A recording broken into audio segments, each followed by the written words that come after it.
All right. We're here. We're live. I don't know how long I'm going to stream for today. I'm pretty tired after work. And this week has been a long week. So, but I'm here. I tried to stream on Tuesday and I was going to edit my video.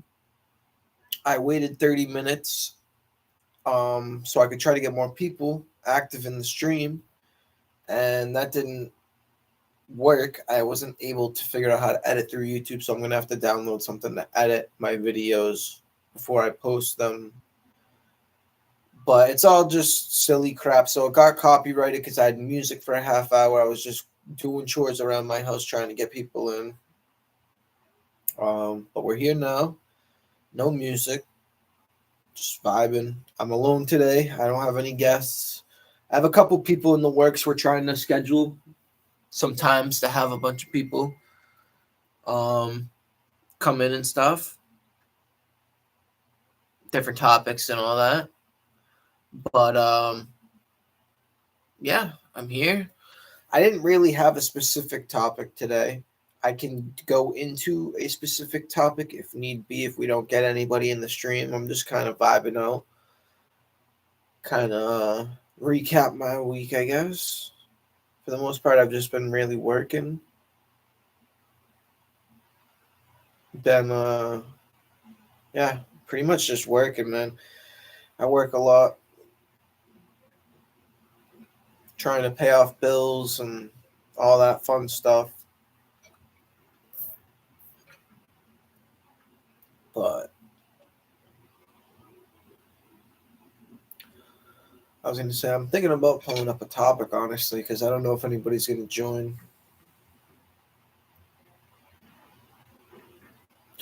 Yeah, I might as well. All right. Actually, you know what? I have a fun idea.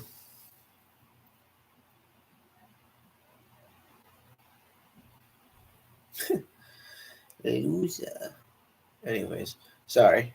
Got a text from somebody. We're going to go on ChatGPT on my phone. And I'm thinking we're just going to have some fun, just clown around.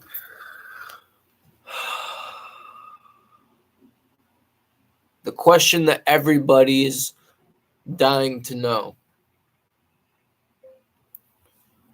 I want to ask a theoretical question. Or hold on. Am I logged in first? No, I'm not. Good thing I checked.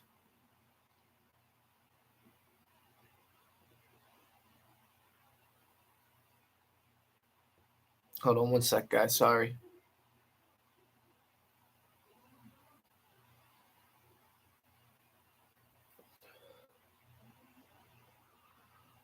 Right.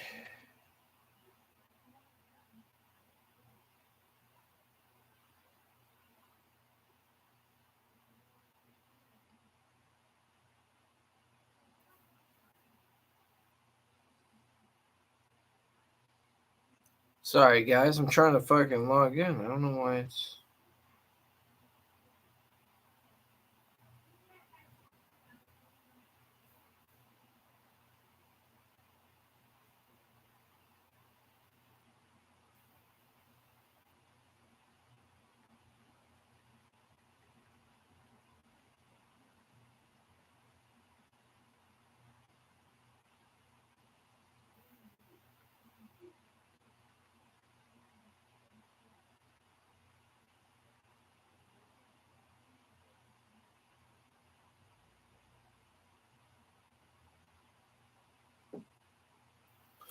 Dang, I gotta update the password? What's going on here?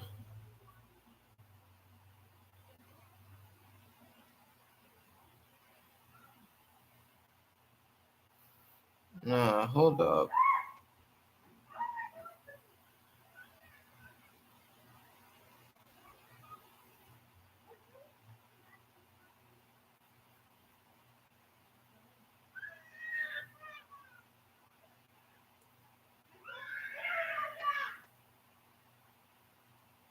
There we go. I found mine.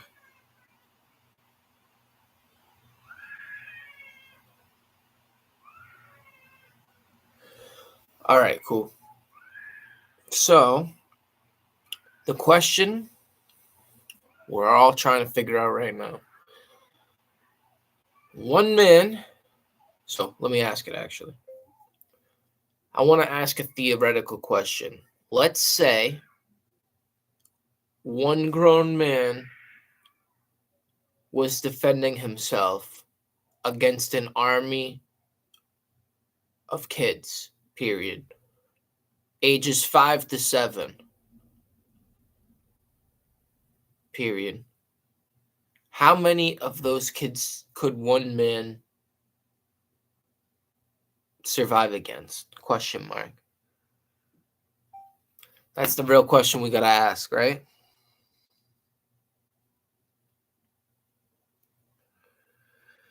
All right. So a grown adult has massive advantages in strength, reach, coordination, and mass over children that are against children that young, 5 to 7 years old. One adult can likely incapacitate or push away several at a time. Some kids that age are light, 40 to 60 pounds, and lack coordinated striking force. Numbers versus fatigue. The first wave, let's say 5 to 10 kids, could be handled easily with pushes, grabs, and sweeps. By 20 to 30 kids at once, it becomes harder to avoid being swarmed, not because of damage per child, but because of weight and numbers and fatigue. If it's truly endless waves, the adult's stamina becomes the limiting factor. Even shoving and fending off small attackers non-stop burns energy quickly. Choke points versus open space. In open space, kids can circle and swarm, making it hard to last beyond 30 to 40 at once. In narrow choke point, where they can come only a few at a time, one man could potentially hold off 100 plus before exhaustion. So, like, if I go into an alley, I'm fucking up a bunch of kids, dude. Just, not me, but like an adult, like somebody like me. You know what I mean? And so if we assume the kids attack all at once from all sides, the man has no weapons and he's just trying to stay upright and not be dragged down, then realistically he could probably withstand 20 to 30 before being overwhelmed. If kids trickled in waves, he might survive against 100 plus over time until fatigue sets in. So survival number isn't infinite. The tipping point is around 30 at once in open conditions. That's insane. That's insane. Wow. 30 fucking kids could take me out. That's so funny. Uh, dude, I'm trying to picture that, like an army of kids just like trying to mess me up. Just like I stole their Cheerios or some shit. Oh my god. That's so funny.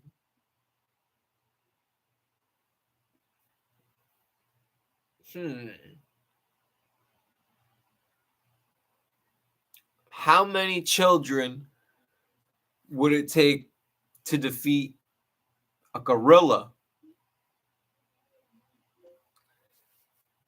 Let's do the same situation, except instead of a grown adult man, we're going to replace him with a gorilla and see how many kids a gorilla could fight before getting overwhelmed. Like, oh my god. Could you imagine, like, in the future they have this live gladiator thing and people volunteer and like they have a kid episode they just want to this is what I'm picturing, just some crazy hypothetical. Oh man. Oh man, size and mass. An adult male silverback gorilla weighs on the order of 140 to 200 kilograms, several times heavier than a 5 to 7 year old, which is 18 to 25 kilograms. Yikes. Gorillas are far stronger than humans, commonly estimated several times human strength. They can generate much larger pushes, sweeps, and can lift, throw much heavier objects. Reach and weapons. Big arms, powerful shoulders, and large canines give reach and very effective offensive and defensive tools. Speed and coordination. Gorillas are fast in short bursts and coordinate powerful sweeping body movements. Behavior and stamina. Gorillas are not endurance sprinters. They deliver powerful short bursts and then tire. They are also typically non-aggressive toward many small beings unless provoked. How an encounter would play out. A gorilla could neutralize or scatter many small children quickly because a single sweep or push can clear multiple attackers. A child strikes and grabs are weak compared to a gorilla's counterforce. The swarming risk. The limiting factor becomes numbers and contact area. If dozens of children surround and continuously tug and grab at legs and arms, the gorilla's ability to strike or create space diminishes. Falling/being tripped becomes the main danger, not individual blows. So this is about like taking them to the ground, bro. Just holding them down and getting them tired. This is such a fucked up. Oh my god. Stamina and cumulative effect. Continuous small forces pulling, scratching, tripping over minutes can exhaust or immobilize even a very strong animal. Dirt, obstacles, and children clambering on the gorilla increase the chance of it being brought down. This is nuts. These are rough expressed as ranges. So these are reasoned conservative estimates. These are rough expressed as ranges because many variables matter: environment, whether kids are coordinated, if the gorilla acts lethally or only defends, choke points, etc. In an open area, all attackers converge at once, no choke point. A gorilla could likely fend off dozens of children in the initial moments. A plausible ballpark is tens, roughly 20 to 80 kids before sustained swarming and exhaustion can make continued defense unlikely. The lower end assumes highly coordinated pushing and grabbing. The upper end assumes disorganized, slow scattered attackers. Open area, but kids arrive in waves. The gorilla could handle many more over time, so perhaps hundreds total until fatigue or injuries accumulate. That's insane. Could you imagine seeing that? Like a fight between a bunch of small kids and a gorilla?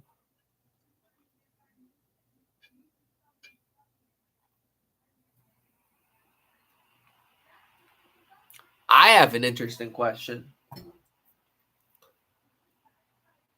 This is completely off topic. I just want to see how Chat GPT is going to do this. I have a question. Can you define a woman?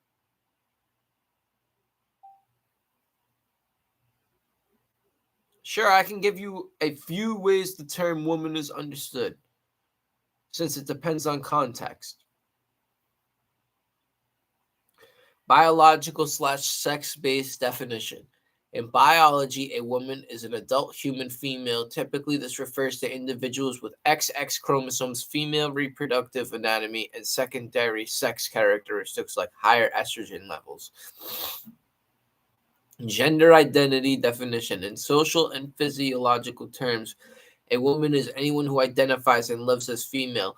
Gender identity doesn't always align with biological sex, so someone assigned male at birth may still be a woman if that's their affirmed identity. We're gonna push this. And number 3, social and cultural role. Across societies, the term woman also carries cultural, legal, and social meanings connected to roles, expectations, rights, and lived experiences. These vary widely across history and cultures.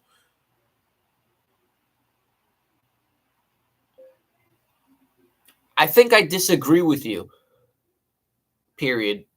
But I would love to have a dialogue on the conversation, period. Just because somebody says they're a woman doesn't mean that is the case, period. If I was to simply say I am a toaster, does that make me a toaster? This is interesting. Let's fuck around with AI and play with it. That's a thoughtful way to frame it, and I hear where you're coming from. The I am toaster analogy is often raised in these kinds of discussions, but here's why many people would say gender identity is different. A toaster is an object with a very fixed functional definition. It has a slot, coils electricity, and makes toast. It's not part of human social categories. Woman and man are human social categories that mix biology, identity, and cultural roles. Unlike toaster, their meaning isn't just functional, it's shaped by both biology and live reality. Lived experience. Someone who says, I am a woman, is usually describing how they experience themselves and want to be recognized socially. This claim isn't arbitrary in the way saying, I am a toaster is. It's tied to identity, psychology, and often significant personal history, sometimes even medical transition. Why it's debated. People who hold a strictly biological view argue woman equals adult, human female, defined by reproductive biology, chromosomes, etc. People who hold gender identity view argue woman equals someone who identifies and lives as female regardless of birth sex. The tension comes from whether you think woman should be defined exclusively by biology or whether social or psychological identity can be legitimately expanded by that definition. It seems like your instincts is if words lose their grounding, anyone can claim anything and it falls apart. That's a fair concern. Categories need boundaries. The counterpart from gender identity advocates is this isn't about claiming random identities. It's about recognizing the complexity of human identity where biology and self-identity sometimes diverge.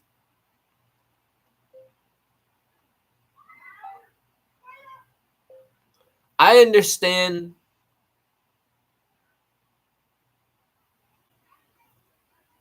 what you're saying, period.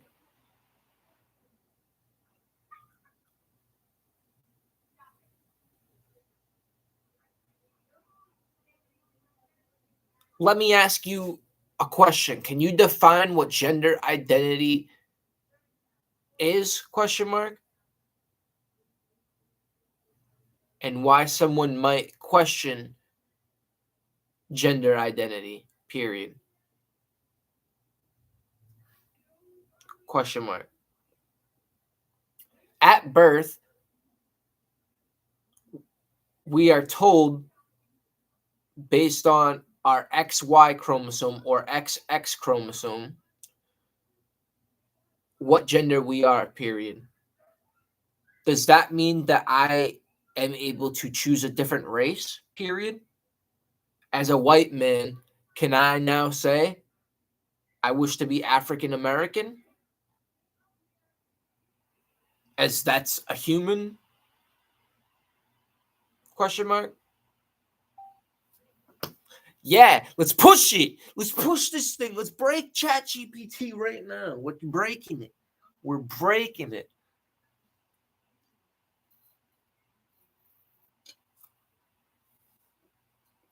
So number one,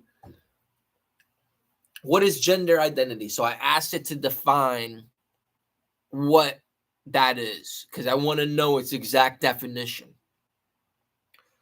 Gender identity is a person's deeply felt internal sense of being male, female, a blend of both or neither. It's not the same as biological sex, chromosomes, autonomy, hormones. It's also not the same as gender roles.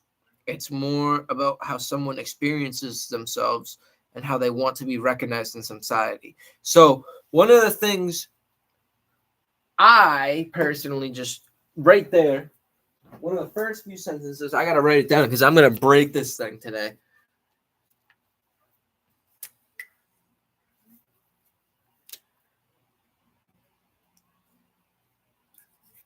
Gender identity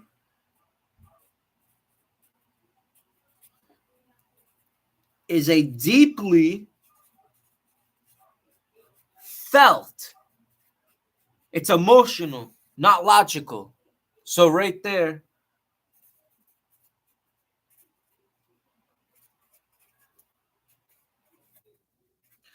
is a bad argument, but let's keep going. Right? We continue. It's an emotional argument, deeply felt. It's a deeply felt, so your feelings got hurt and you feel a certain way. That doesn't mean that's right. Right? Like if somebody fucking is waiting in line at the grocery store and they feel like they should cut in front of you because they deeply felt that way, does that make it correct? No. So, all right, let's just keep reading. Number 2, why people might question gender identity. Biological existentialism. Many believe sex is a gender many believe that sex and gender must be identical since biology is objective, chromosomes and anatomy, category and boundaries. Some worry that identity alone defines gender, then categories like woman or man become too fluid to be meaningful, which that makes sense to me, I guess. I want to read that again. Hold on. Some worry that if identity alone defines gender, then categories like woman or man become too fluid to be meaningful. Yes, because identity is based off your feelings, how you feel. It's all emotional based. Gender categorizes tie into law, sports, healthcare, and social recognition, so changing definitions can feel destabilizing or unfair to some. In short, people question gender identity because it challenges traditional link between biology and social challenges. Why isn't this the same as choosing a different race? So the argument before I said like, oh, what if I just want to say like I'm a fucking toaster? Well, that's not human because it has coils and electricity and da da da da. Okay, so what if I instead of being a white Caucasian male, what if I just start saying I am an African American? Is that the same thing? Can I now do that? Race is generally tied to ancestry, history, and shaped cultural ethnic experience. It's not just physical features, it's a collective identity rooted in lived generational experience. Gender identity is more about individual psychology and embodiment. It's not about belonging to a cultural ethnic lineage, but about how one experiences selfhood, relation to body and society. That's why many scholars and activists argue while someone can transition gender because identity and embodiment can diverge, choosing a race is problematic. It ignores the generational, cultural, and systematic realities of race. The bottom line is that gender identity is about how people internally experience being male, female, or something else and how they seek to live that socially. People question it because it seems to separate identity from biology, and they worry that without biology creates loose meaning. The can I change my race analogy breaks down because race is a shared cultural, historical experience, while gender identity is tied to personal embodiment and psychology. I find a couple flaws in those arguments, period. The last argument you made, I feel like there's a cultural identity of what a man and a woman is. So I feel like that's a contradiction based off the race analogy, period. For many, many years, the role of man and woman have kind of had their place. And it has benefited human life to the point we are alive today, period. However, I also found a flaw in the first argument you said. One of your first pieces of evidence in section 1, you said, quote unquote,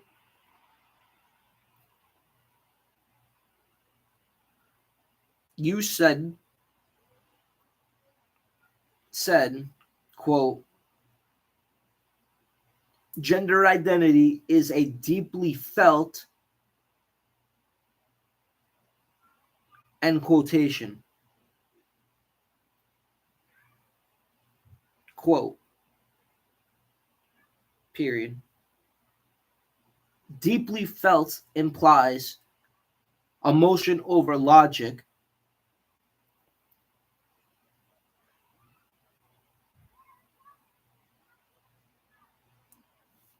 Therefore,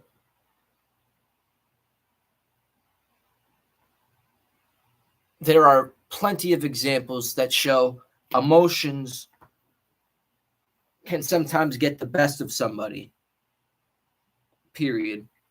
And we shouldn't act off of emotions. Let's see ChatGPT whip up something for that. And yeah. Oh, it's thinking actually. It's not even. Oh, it just started typing. Took a minute on that one.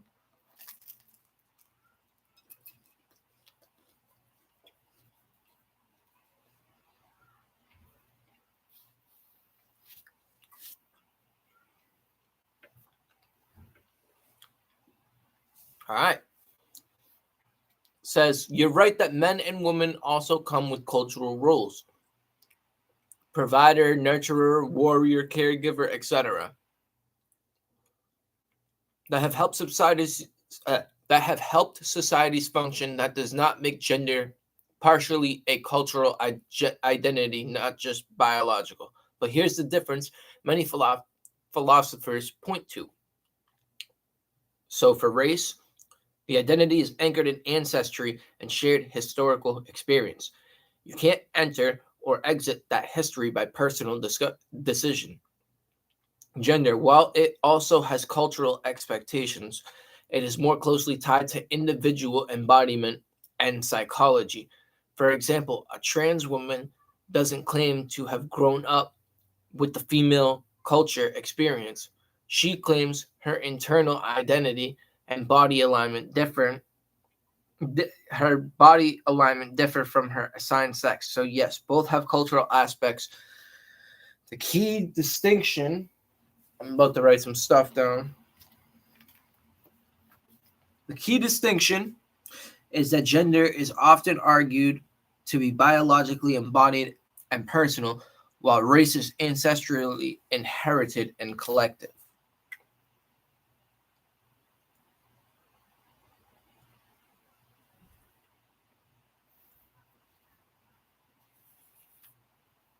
So, first, number one, my biggest argument is that I feel like it's arguing for psychology, but then you also have to justify crazy people, right?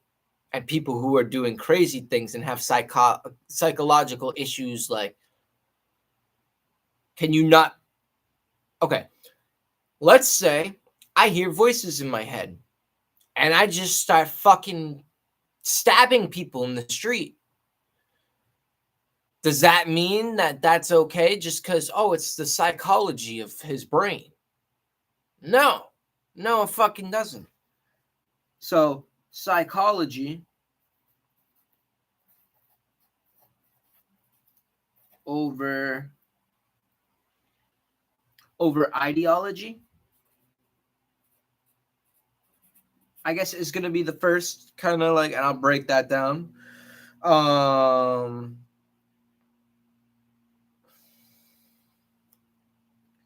So number two, we're in section 2 now, the deeply felt argument, because that's literally one of the first sentences that spit out to me. It was like, it's that deeply felt, that's emotion over logic.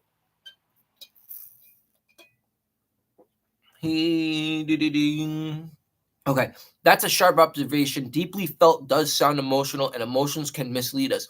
But gender identity isn't understood only as fleeting feeling. Instead, researchers describe it as persistent, stable sense of self, more like your sense of being. You than like a temporary mood. For example, if I asked you, are you really a man? You wouldn't need to prove it logically. You just know it's part of your core identity, not an emotion that comes and goes. That's how trans people often describe their identity, not as a passing feeling, but as a stable conviction that their assigned sex doesn't matter or doesn't match their self.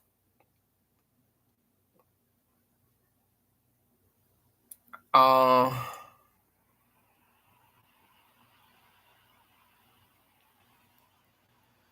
well, okay. So in section 2, it says, this is ChatGPT's question to me. It says, are you really a man?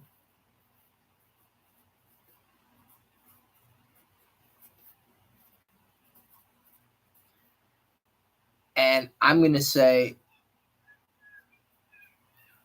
is based off my DNA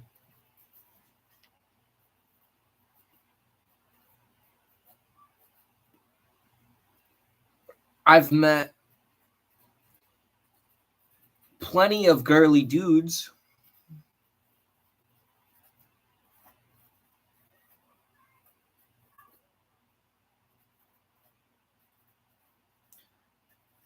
And plenty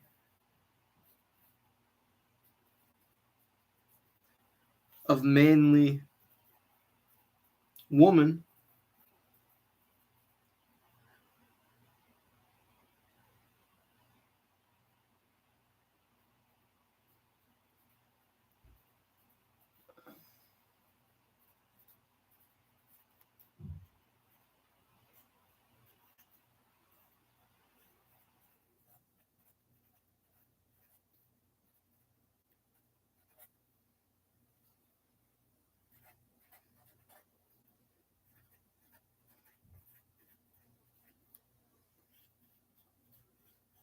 Okay, so I said, are you really a man? Which is the question it asked, is based off my DNA.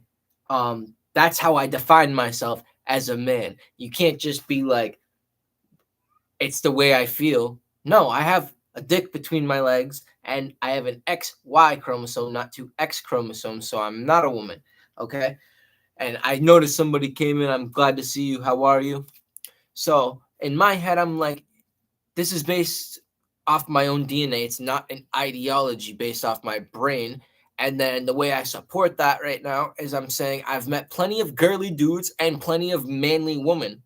I think maybe it's a confused mind over somebody correct factually, because we have the science to prove.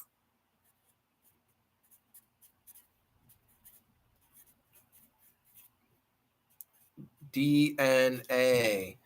All right. And then let's read argument 3. So for you who had just joined, I welcome you.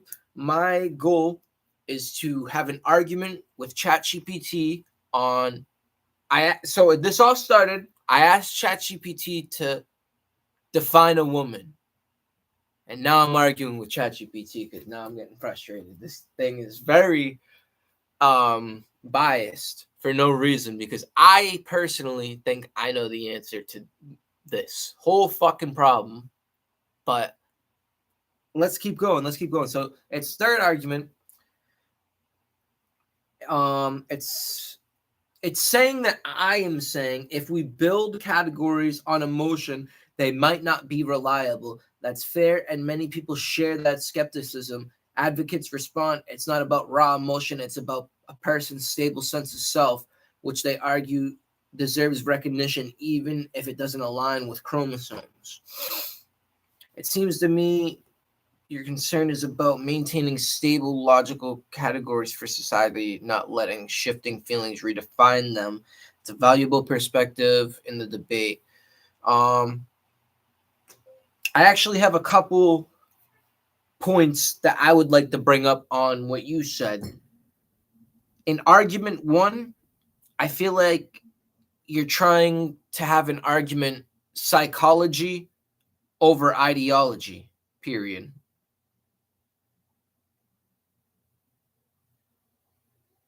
And at the end of the day,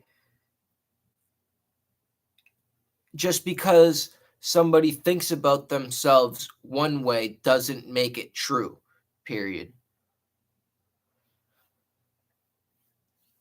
I would say, once again, you can feel a certain way, but that seems emotional based off the fact that you're feeling, period. It's not a logical perspective. And this is going to tie in to argument 2 that you made, my second issue, period. You quoted me.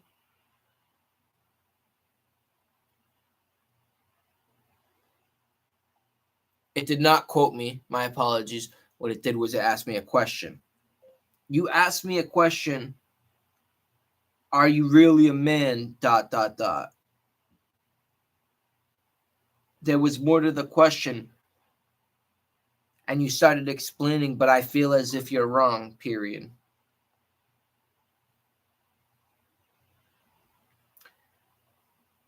That's not based off how I think of myself. It's based off my DNA. I have an XY chromosome, not 2 X chromosomes. I've met plenty of girly dudes and plenty of manly girls, period. That does not make them opposite sex, period. I think you misconstrue a confused mind for somebody who is correct based off how they feel, period. Just because a dude feels like a girl doesn't make him a girl. He can have that perspective and live his life like that, but it doesn't make it a fact, period. I gotta use the bathroom, but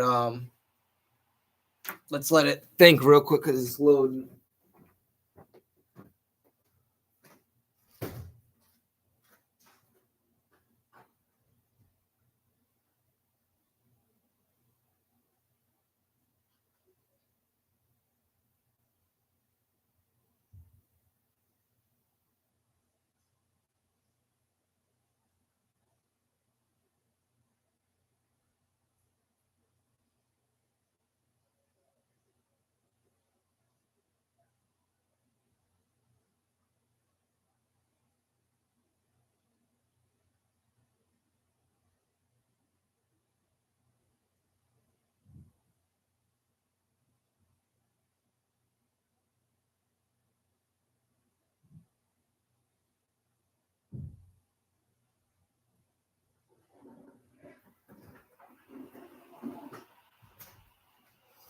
All right, so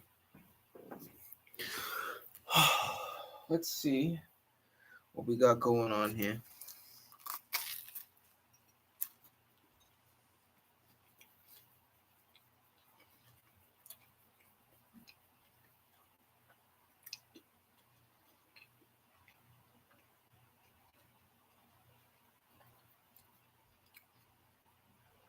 Says I'm making a good argument. So, for number 1, psychology versus ideology. I see you in the stream. Welcome. Appreciate you being here. I'm currently arguing with ChatGPT. Not arguing, but debating it on what is a woman was the way this started. I asked it, what is a woman? And now we're going down the rabbit hole, which I am finding interesting. Because it really shows, like, not only it shows who's making these AIs, like, and I feel like sometimes they are swayed certain ways. And I'm looking at the way that it's answering my questions, and it's super bizarre that it's like this. So you're saying a thought or feeling about myself doesn't change the biological fact of what I am. That's what I'm saying. That's a biological essential view. Sex is determined by chromosomes, reproductive anatomy, and it is immutable. Supporters of gender identity often counter, yes, biology is real, but gender identity describes how somebody navigates society, not just biology. The tension is your view, biology equals reality, and feelings equals fact. Or feelings doesn't equal fact, sorry. This is my view. Biology equals reality and feelings doesn't equal fact. My other view is biology is real, but identity shapes lived experience and deserves recognition even if it diverges. So you can be a tomboy, you know what I mean? Like, you can be a girl that's more manly than some dudes. That's not a problem. It doesn't mean you're a dude. You know what I'm saying? Like, that's where I come from. So, are you really a man? And DNA, you make a strong point. You don't need to think yourself into being male. Your XY chromosomes are objective. You're right that chromosomes are a fundamental marker of sex. That's why medical science uses them in diagnoses, treatments, etc. The counter argument is that while chromosomes define sex, gender has historically mixed biology and social role. For example, ancient societies define woman partially by reproductive ability, partially by role in family. Modern debates question whether identity can reshape that category. So you're right that being XY is not an option, it's a measurable fact. The dispute is about whether woman equals purely sex or sex plus identity. I guess I understand that. So it's basically saying, yeah, okay, I understand what it's saying. Girly men and manly women. You've nailed another important point. Personality traits don't change sex. A feminine man is still male. A masculine woman is still female. That's why critics argue gender nonconformity isn't proof of being the other sex. It's just variation within the sex. Advocates respond. For some people, it's not just preference or personality. It's a deep, consistent mismatch between their internal sense of self and their sexed body. Fact versus self-perception.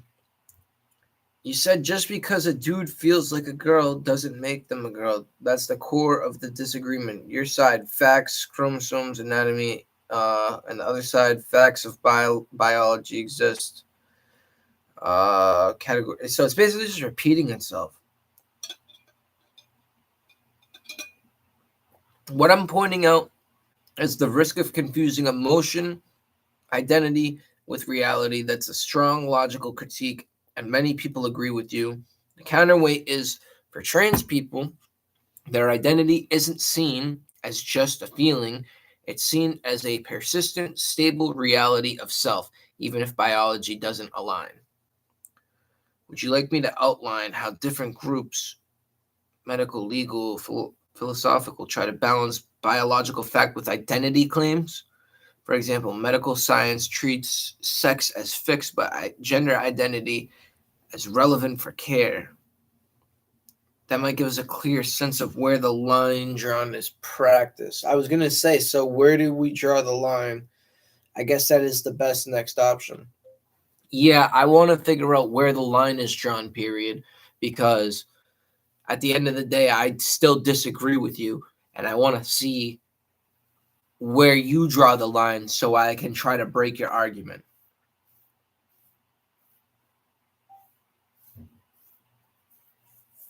It's thinking. It's thinking longer for a better answer. It's literally what it just said to me.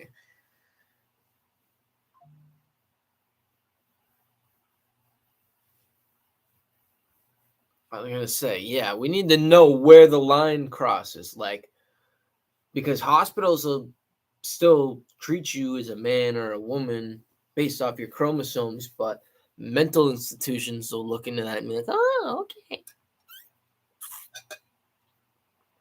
So in my head, it's all in your mind. It's all in your mind. It's not like, I don't know. Maybe I'm a fucked up individual for thinking that, but at the end of the day, there's a lot of people that agree with me. I think these tough conversations are the ones we should all be having. Honestly, nobody wants to have these tough conversations. And that's part of the issue. We're all so divided, we want to argue instead of have a conversation, you know? I'm putting on some shit for Poison Ivy, if you're wondering what I'm doing.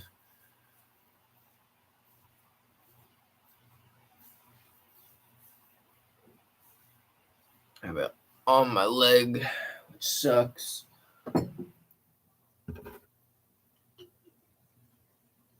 But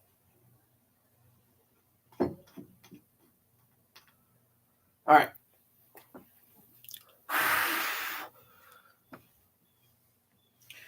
So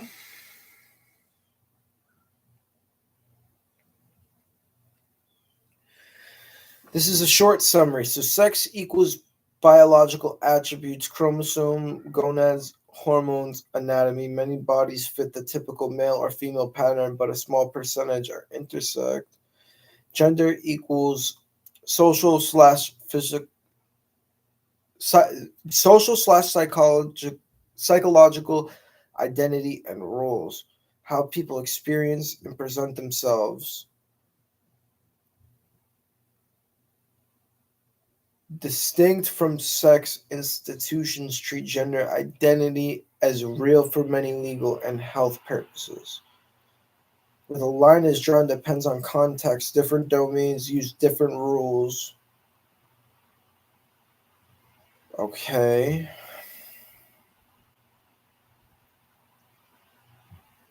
So, medical and clinical care, how the line is used. Clinics distinguish sex, biological attributes, and gender identity. The patient's self identity, medical care for transgender people, which includes hormone surgeries, medical health support, is guided by professional standards that treat gender identity as a legitimate clinical reality and base treatment on best practice protocols. Assessment, informed consent, multidisciplinary care, etc. Why this matters. So, in healthcare, biological sex matters for some diagnostics and treatments. Example, prostate versus ovarian issues, while gender identity matters for mental health and gender affirming treatment decisions. Contestation point critiques.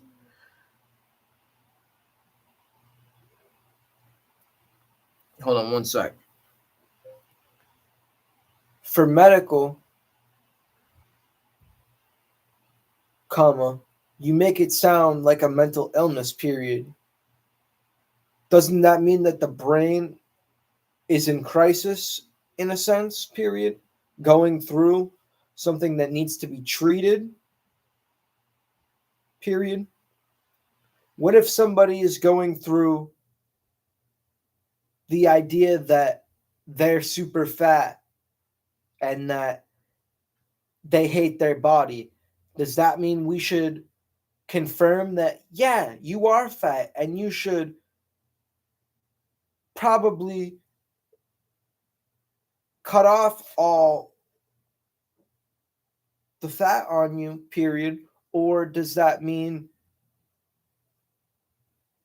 you should say, nah, man, you're not fat, but you could definitely lose a little weight. Why don't we start working out together, period?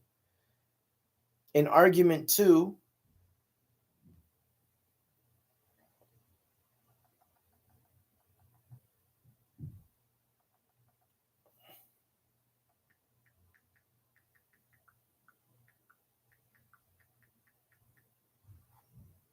all right, let's read argument two real quick.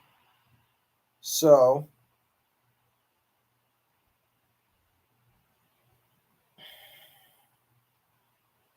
legal identity.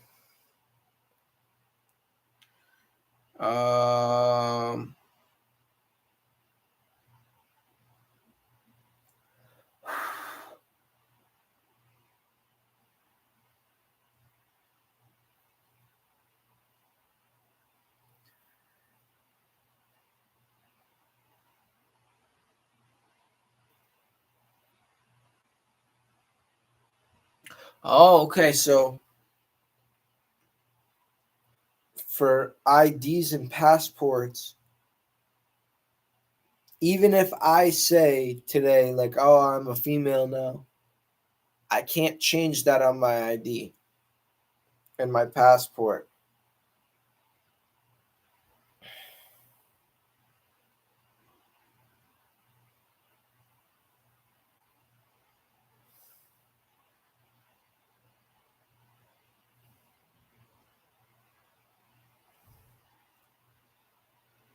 Argument 2 seems to agree with my point, so I will leave it there, period. Argument 3 is about sports, and I would just say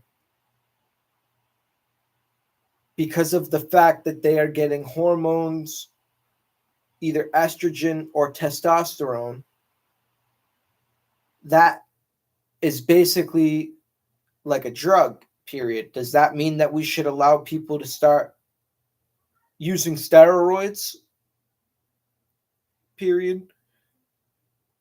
It seems like those people shouldn't be in competitive sports if that is the case, period, as they are on a medication that can change their biological structure, which therefore ruins the argument, period. Then we go to argument 4.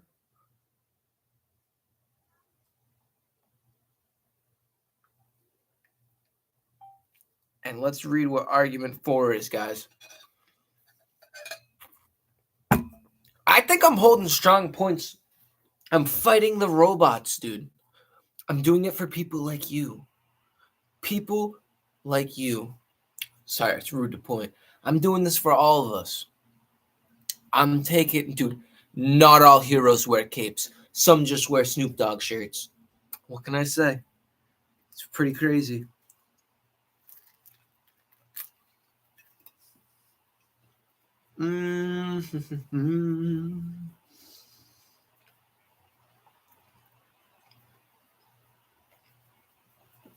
Four. Sex in segregated spaces, prisons, shelters, bathrooms, and safety.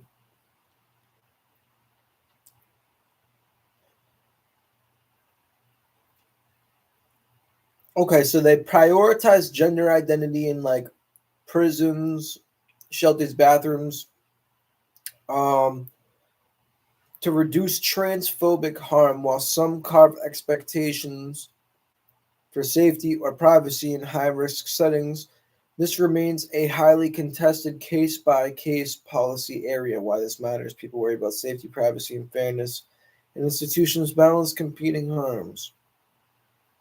Yeah, that was basically going to be my thing. I feel like argument 4, you already led to the counter argument, which is a safety issue, period. I don't want people who say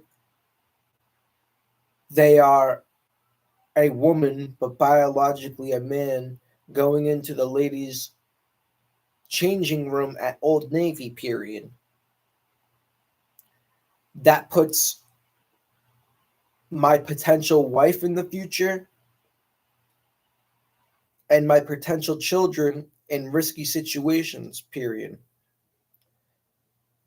How do I know that's not somebody who is a pedophile, period? It very well could be somebody who has identity issues. However, it also opens the door for a lot of dangerous people, period. And the last argument you have is number 5.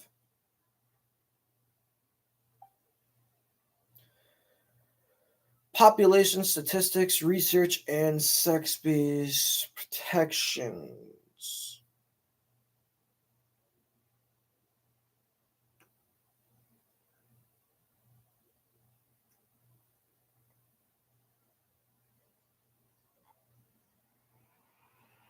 I don't understand that one. Which I don't fully understand, so I'm just not even going to answer that one. Period. It's kind of out of my relevant jurisdiction. I really didn't understand what it was saying. I don't know what that's supposed to mean.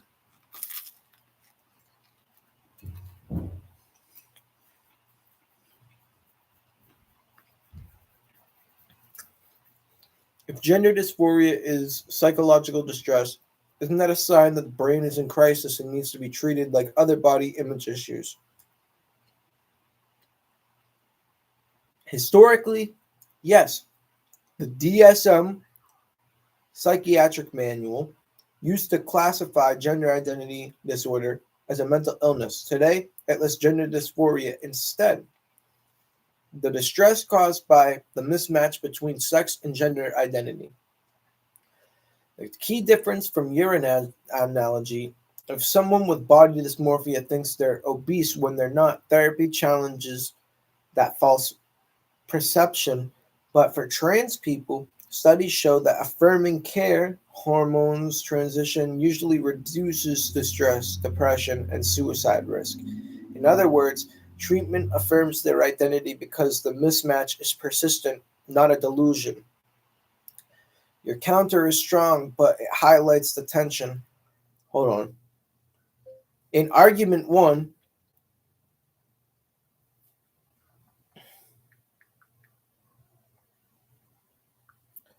does that mean that if a fat person is to come to me and say they're fat,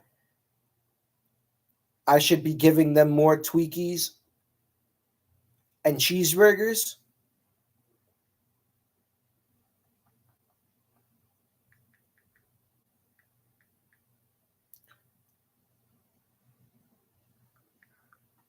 I'm comparing that to giving somebody hormones, period.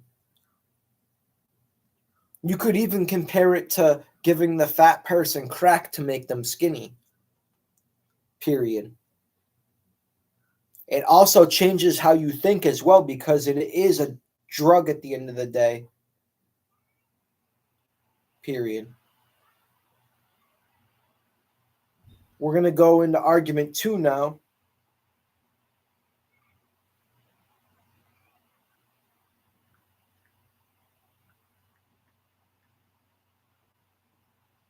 Which is sports, right? Is that what I've seen? Sports and hormones equal steroids.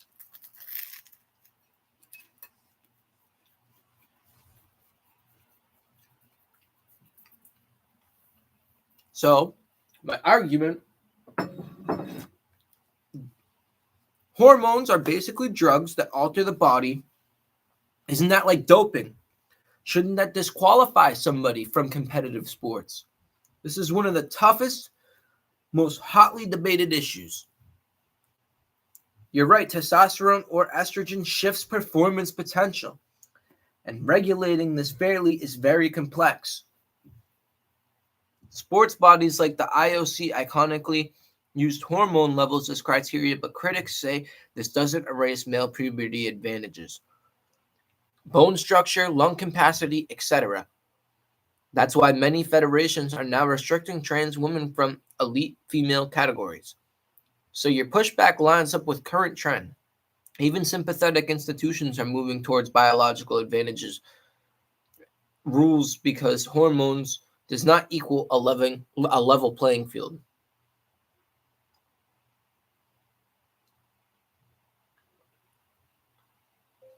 It seems like you agree with my stance, period. And a lot of other people do, so I will leave that alone. Period. I'm about to read argument 3, and I'll let you know what I think.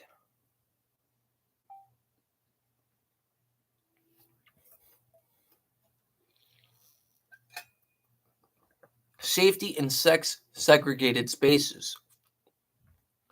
Letting anyone who self-declares into women's spaces opens the door for bad actors, predators, pedophiles, and that risk outweighs inclusion.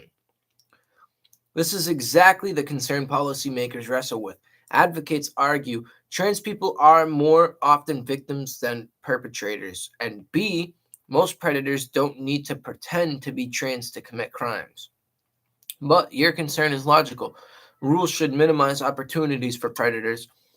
That's why some places try compromise approaches, case-by-case housing in prison shelters, unisex private stalls and bathrooms, stricter verification for changing room access. You're right about open self-ID everywhere leaves a vulnerability, even if rare people worry because the consequences could be severe. So basically, the only thing I would say is that I think if we're going to have a unisex bathroom, we should have one for the misgendered people and one for parents, period, specifically for them, because at the end of the day, no parent needs to be dealing with that, period. I think that's true.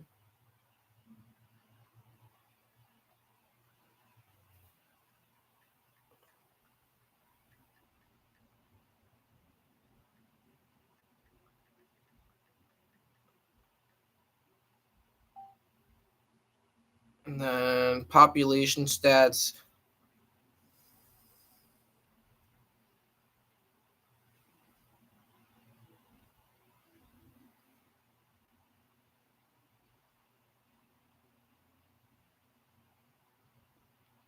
Yeah, I pretty much told him that I was right on argument 4. It doesn't matter at the end of the day. I have a prostate. I'm not getting checked on a uterus. You know what I mean? Like, I have to get checked for my prostate for medical shit.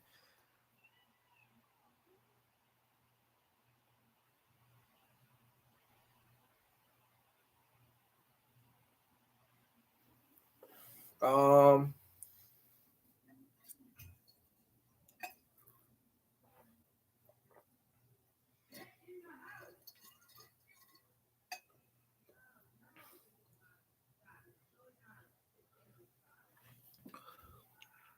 so the medical one, it says, is contested. So there's 5 arguments right now. Is transition like affirming an inner truth, a treatment, or indulging a distortion illness? Your body dysmorphia analogy is a direct way to attack the affirmation model. For sports, it says you've got solid ground. Even major federations now agree hormones does not equal fairness. So we're on the same page here. For safety, your point about predators isn't dismissed. It's where most public resistance comes from, and it forces advocates to propose safeguards, not just slogans, which I then was willing to say, like, for changing rooms and bathrooms, let's have parent bathrooms and unisex bathrooms for those people, that way, and changing rooms, that way they can have their own space and everybody is comfortable. And then law and IDs, this is where inclusion usually wins, but you can argue legal recognition doesn't equal changing biology, and categories must still be preserved in other domains. So when it comes to laws and IDs, I also feel like you are not able to change that, period. If I'm going to fly to another country, they need to know I was a male at birth, period.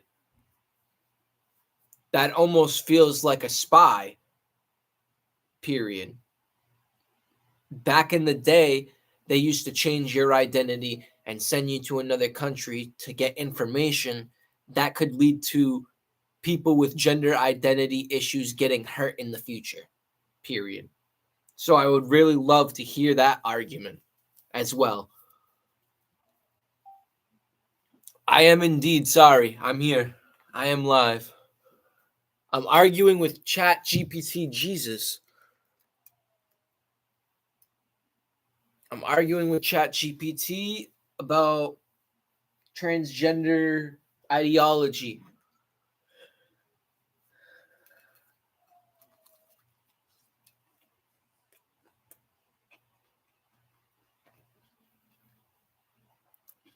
So the fat person analogy versus giving hormones.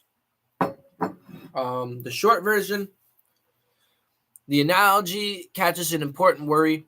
Are we merely indulging a harmful self-perception by medicalizing it? And that's exactly why medical systems try to be careful. Why medical practice treats them differently, how advocates justify it. Assessment and diagnosis. Clinicians don't hand out hormones on a whim. Most gender-affirming care is preceded by psychological evaluation. informed consent and medical screening. The goal is to confirm persistent gender dysphoria rule. The goal is to confirm persistent gender dysphoria, rule out other causes, and assess capacity to consent. No, you're good, bro. Evidence on outcomes. Advocates point to research showing that for many trans people, gender-affirming care, including hormones and surgery when appropriate, reduces severe distress, suicidality, and improves functioning. That outcome profile is a key reason it's treated as a legitimate care rather than indulgence. Different pathology. Body dysmorphia. So body dysmorphia disorder is often treated by therapy because the person's belief about their body is judged a distorted perception that therapy can address. Gender dysphoria is framed differently by clinicians as a persistent incongruence between identity and body that for some people is alleviated by medical transition. I just don't think that's correct. Like, I really want to break into number one, period.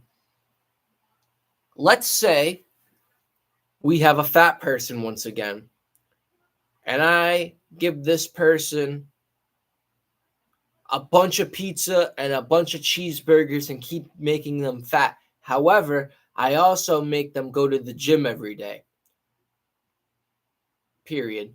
Does that make it justified? Period. He might lose weight, but his heart and high cholesterol could take advantage of him, period. There could be underlying issues that aren't seen initially, is my argument.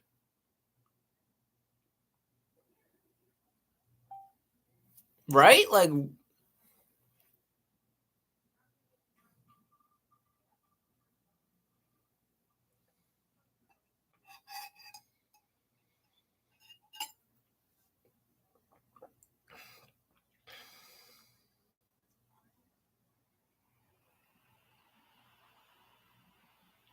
so below A, it's going to explain how clinicians try to avoid the exact trap my scenario describes. And B, it's going to show the real differences between body image disorders and gender dysphoria that defenders rely on. And C, it's going to give me a compact, hard-hitting list of debate moves, questions you can use to press the point in a conversation or in front of a clinician policymaker. Short answer up front, your analogy is powerful because it exposes the core ethical worry. So medicine should not take an asserted initial state or asserted internal state and immediately apply irreversible or risky interventions without rigorous assessment. Basically, they're saying they shouldn't perform on you unless you're evaluated. Screening for comorbidities, staged/reversible options, and data about long-term outcomes. Where the debate hinges is whether current clinical protocols actually provide those safeguards and whether available evidence supports the expected benefits versus harms.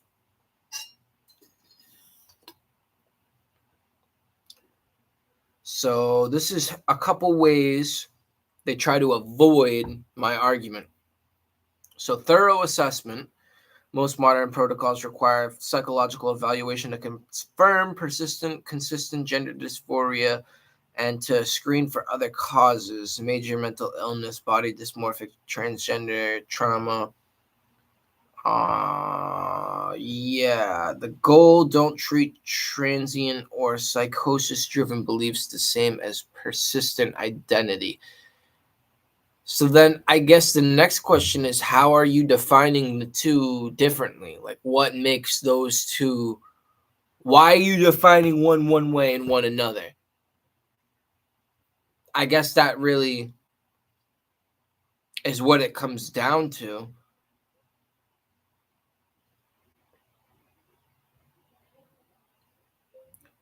Why are we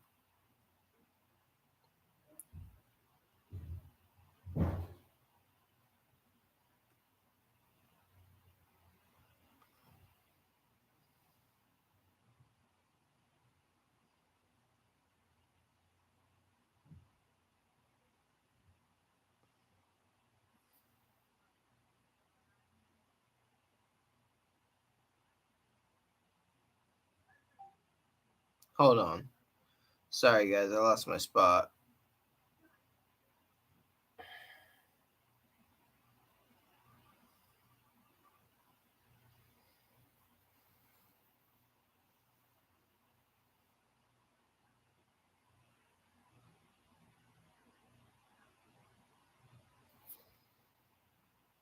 I guess the next question I have to ask is, how would you categorize both into different areas, period, referring to body dysmorphic disorder, comma, and psychosis driven beliefs, period.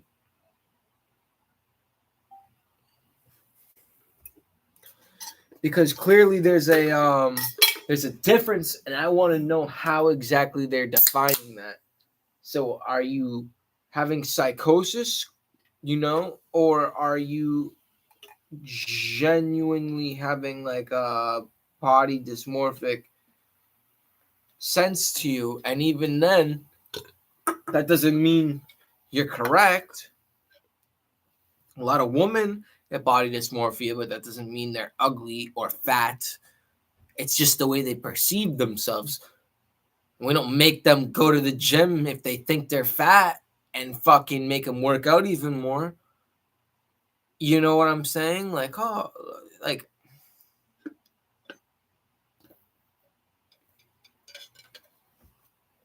so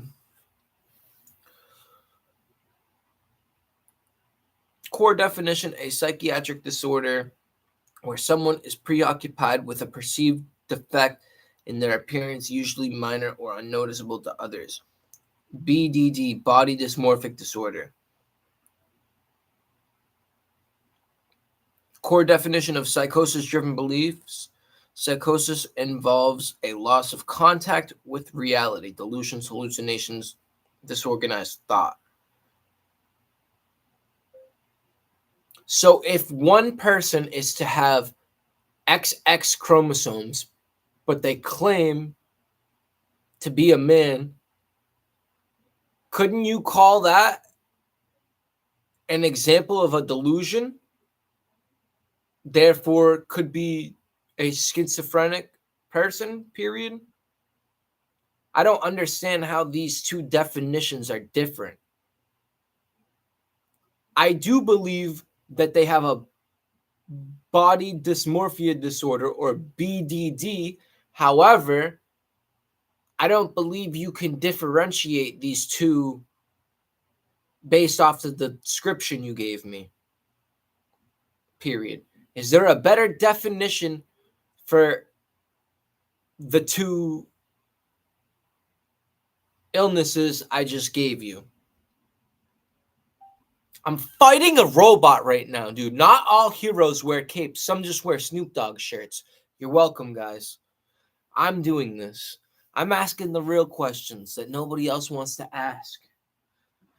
Because at the end of the day, I think that this stuff does need to be asked. We need to have conversations about it.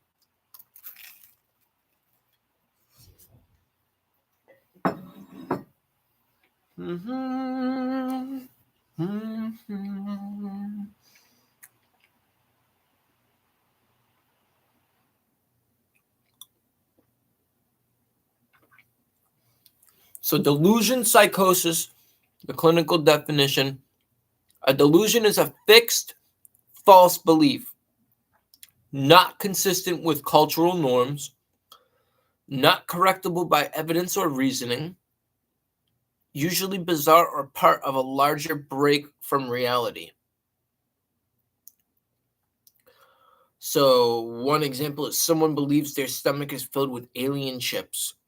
Someone insists their blood was replaced overnight. People with gender dysphoria generally know their biological sex. They don't deny chromosomes or anatomy. They say, yes, I know I have XX, but I identify as a man. That's an identity statement, not a claim of biological fact. In my head, I'm like, okay, but these people who say they have alien chips in them, they know that they've never seen an alien. And they know the odds of an alien coming down and abducting them out of the billions of people in the world is very slim. So it's like, can you actually... This is starting to get frustrating. I feel like I'm having a never-ending battle. I feel like this AI is designed to do this. Let's go into BDD, body dysmorphic disorder. A preoccupation with a perceived defect in appearance, often minor or invisible to others, leads to repetitive behaviors, checking, grooming, seeking reassurance. Reality testing is usually intact. They know others disagree but can't shake the feeling. Once again, I feel like these two are very similar in regards, period. Somebody who's having psychosis might ask somebody a question pertaining to the hallucinations or the odd feelings that they have to fact check themselves, period. And on the side of somebody with BDD, it might be invisible to other people. However, so are the psychosis people's interactions, period. Unless they're having a full-blown breakdown, period. I can't tell that somebody's having psychosis unless they're causing a scene, period. And the same thing would go for somebody who thinks internally they are one gender instead of another, period. Unless they had a full-blown breakout or breakdown, which would probably be something like cross-dressing. This is getting demonetized. I'm being serious though. These are the conversations we need to have, because like I'm not trying to offend anybody. I'm not. I actually want to see people happy, but I also need to know that when I have a kid one day and I have a little girl and I can't go into the woman's bathroom, that no man that pretends he's a woman is in there and is going to touch my baby girl. That's a fucking fear, you know? And a lot of people have that fear. And I think that's totally justifiable. There's a lot of different weird things about that we need to talk about. It needs to be talked about. I think that it could work. People can be so-called classified as that, but it shouldn't be something like I go to work and Jim, who I've known my whole life, is now Jane, and I have to go there and pretend like... At that point, if you're going to do something like that, you should probably change your whole life and like relocate and like start fresh, because you're expecting everybody around you to internalize the issue you're having and change everyone's perspective on you. That's a big ask. That's like me coming around and saying to people like, let me think of a good example, because I really want this to hit home. I don't want to miss this point. It's like me coming around and saying to people, you know what, man, like, I've never been to church. I've never done this, I've never done that, but I'm going to start advocating for the Quran and being a Muslim. Like, it's the same type of thing where it's like, you don't need to say that necessarily, first of all. And second of all, people don't have to like bow down to you and give you your kudos at that point. That's what it feels like. It feels like people are looking for kudos off something in that regard. Like, if people ask you questions, you should be open to responding to it. And a lot of them freak out. They get upset because you're asked questions. There are some people that I've talked to that don't, but at the same time, it's like the conversation, like I said, it needs to be had. And I know this isn't a conversation that everybody is going to agree with me on, and that's okay. I'm not here to be catered to and agreed upon. I would like to hear the discourse and let's talk about it, you know? I definitely think that that's important. So,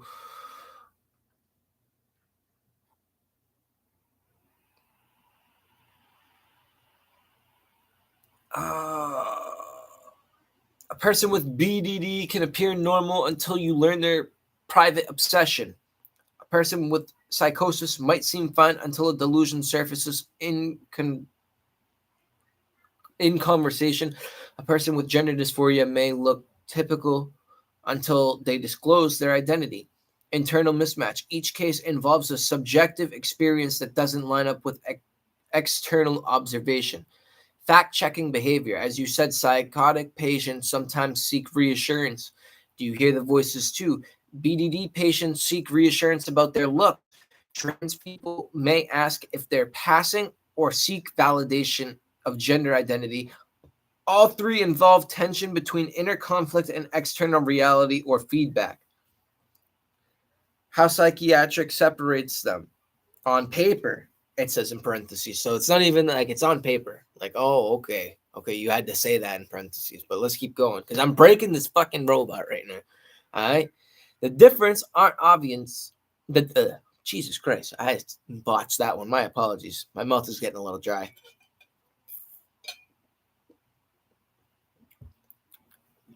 All right. There we go. The differences aren't obvious to lay people. They're based on diagnostic patterns. Psychosis/delusion. Belief is bizarre or psychologically impossible.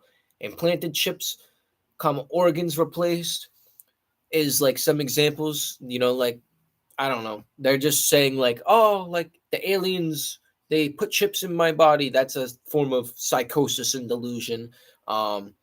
Having your organs replaced in the middle of the night or your blood is you know what I mean? Broad impaired, disorganized thought, hallucinations, paranoia, poor insight, usually part of a larger syndrome, schizophrenia or mania. BDD focused on one or a few body parts/features. Belief is an exaggeration of reality, not a totally impossible claim. Behaviors checking mirrors, grooming, reassurance seeking, gender dysphoria. Okay, so then I also bring the point back again. Just because somebody with BDD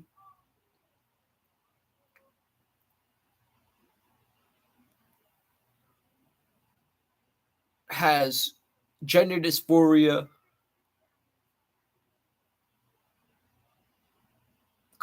and has certain beliefs or behaviors does not mean they are another gender, period. It is simply actions that they take in their life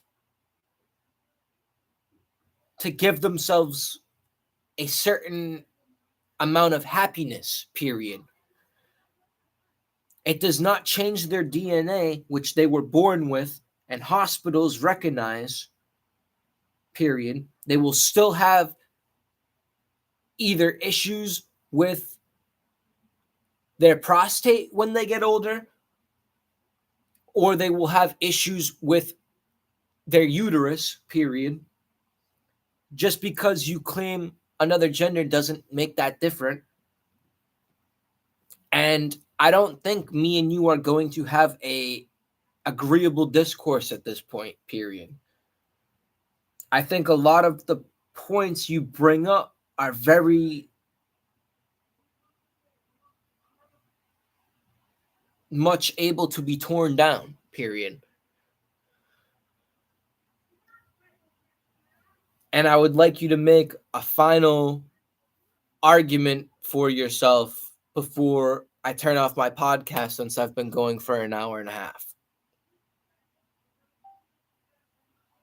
This started with me asking ChatGPT.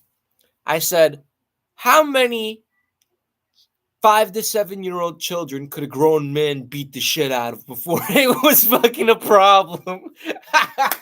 And then it turned into me randomly asking a couple other funny questions. And then I was like, oh, I have an idea. What is a woman? And now we're here. So you can hate me if you want. That's all right. But I have had a lot of fun with this. It's been very fun. I feel like this robot's biased. And that's why I feel like a lot of people think, oh, AI is our savior. But who's making it? Who's designing it? What do they think? How is it being programmed to think like this? Because I'm breaking down a lot of these arguments pretty. In my head, I feel like I'm doing a good job. And maybe I'm not. I don't know. Well, I guess the video and the comments will let me know, right? My final argument from the gender identity side. Biology is real, but so is suffering. XX and XY, prostates and uterus, those don't change. You're right. But people with gender dysphoria suffer. Suicide rates, depression, and anxiety are far higher in this population. Medical systems recognize that this isn't just personality quirk, it's a real source of distress. Medical treats distress, not just chromosomes. We don't only treat what DNA dictates, we treat what causes people harm. Depression isn't in the DNA, but it kills. We treat it. Same with chronic pain, same with gender dysphoria. Identity shapes social life.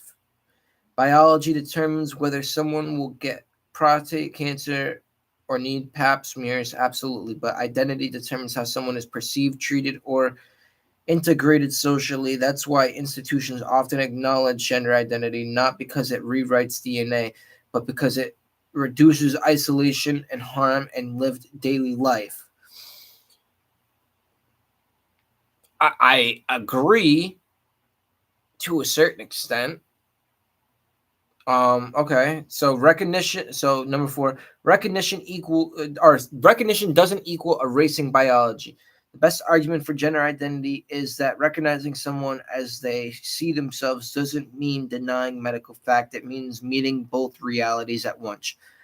Treat them medically according to their biology, but you respect them socially according to their identity. Yes. Okay. So now I'm on. Yes. Okay. So you can respect somebody based off what they want to believe, but then we also have to get on to. It's tough because, like, I agree, but there's questions with that. It's like, I want to read that one more time. Biology defines the body. Identity defines lived experience. Medical law and society try to improve.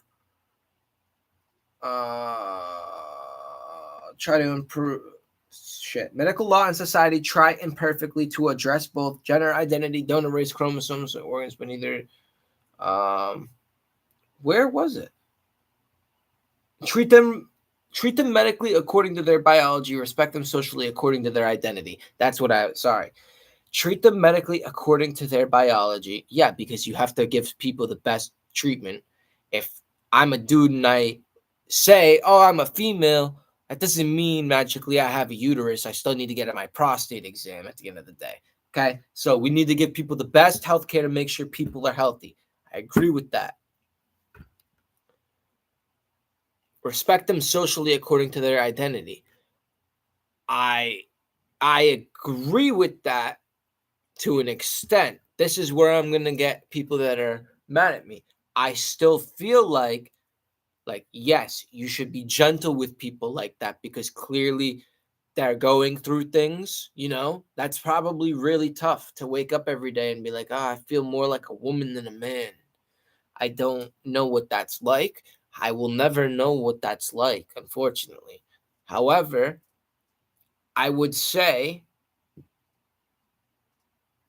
there's women in this world who are anorexic and bulimic, and they think that they're fat when really they should have like another 50 pounds to them. And because these women are bulimic or anorexic or have these body dysmorphic images of themselves, does that mean that we should be like agreeing with them immediately and be like, yeah, you know what? You are fat. You shouldn't eat lunch today. No, I think that's fucked up. I think that's fucked up. And I think that's exactly what we're doing to these people who have gender identity issues. I think the better approach, and this is a hot take, and I know I'm going to get shit for it, but this is my belief. You confirm, no, at the end of the day, you were born with a certain set of DNA, but it's not wrong for you to feel the way you do. It's okay that you were born a man, but you have a feminine side to you. And I hope that people who do experience that embrace it, because we need more people like that. We need more men to be more feminine and nurturing, in my opinion, because we need more male leaders in the teacher space and different things like that, because it's good for young men or young kids who are boys to have males around them. It's a good thing. Same thing with women and females. I think that's a good thing. But I don't think that we should just instantly agree and be like, oh yeah, you're totally, I'm totally a chick because I just said that. No, we should question each other because that seems like it's not a healthy way of thinking personally. I feel like you can, like I said, correlate that to a woman who has body issues and is like, I'm fat, but really she's 50 pounds underweight for her weight, for her like age and her body size and her height. And like, we don't just tell people like that, like, yeah, you know what, honey, you shouldn't eat lunch today because you are putting on a couple pounds. No, we make that person eat a fucking meal. So that's kind of where I'm gonna leave on that. That's my final argument. I don't know if that's gonna be seen properly or if I'm gonna look like an asshole. That's okay. This will probably age over the couple years, and that's all right. I'm willing to stand on that point. I think we need to have more conversations, like difficult ones like this. Not us, me and my stream, but just people in general today are not able to have these conversations. And I'm not even having a conversation. I'm talking with a robot, but I'm dialoguing for people to listen to and try to get your brain thinking. You know what I mean? Like maybe you had some of the same thoughts as me. Maybe you had different arguments. Maybe you didn't agree, and maybe I was able to sway you. And maybe you were on my side at first, and then maybe you swing to the other side, and that's fine too. We need to have these conversations. I do think it's important. I don't think that we should be hating each other based off ideas. I think that's how we all grow as humans and get better. And if anybody thinks differently, I would really appreciate you commenting down below. So maybe we can have a discourse one day. Because I'd love to hear people counter my argument in a civil way, not in a hostile argument type of discourse, but a debate, a friendly debate. And I just don't think that that's going to happen, unfortunately. I don't know anyone who would be willing to do that. But maybe in the future, when this podcast grows more, we'll be able to get that. I had a lot of fun with that. We started off really fun. Like I said, we joking around. How many 5 to 7-year-olds could beat up a grown man. Supposedly, if it's an open field and they're all coming at once, a grown man can beat the crap out of 20 to 30 5 to 7-year-olds, and then he's going to get overwhelmed. So we broke it down. The real questions have been answered today. All right. We had the real conversation. And then we asked how many babies could stop a gorilla, and it was 80 to 100 in an open field. 80 to 100 babies would get smoked before the gorilla got overwhelmed. Yeah, we're here asking the real questions. We're doing the real work. I wear this cross because I'm seeking truth. I'm not a Christian, actually. I'm not anything. I just know there is a higher power after this. There's something after, and I'm a truth seeker. So I like to end the podcast here. I appreciate the people who have popped in here and there. Leave some comments down below. Share this with your friends. We need to get more people seeing the channel, because the more people that see it, is more people that will share that with people if they do enjoy it. And we're going to get more traction, more people coming here. We're going to build a community together. So help me help us build a really positive place where we can talk not as enemies, but as friends on different sides of the talking space. I think, like I said, I think I did a good job, but I'd really love to hear what you guys think down below. I'm going to end the stream. And yeah, thank you very much. And I'll talk to you guys soon. Peace, y'all.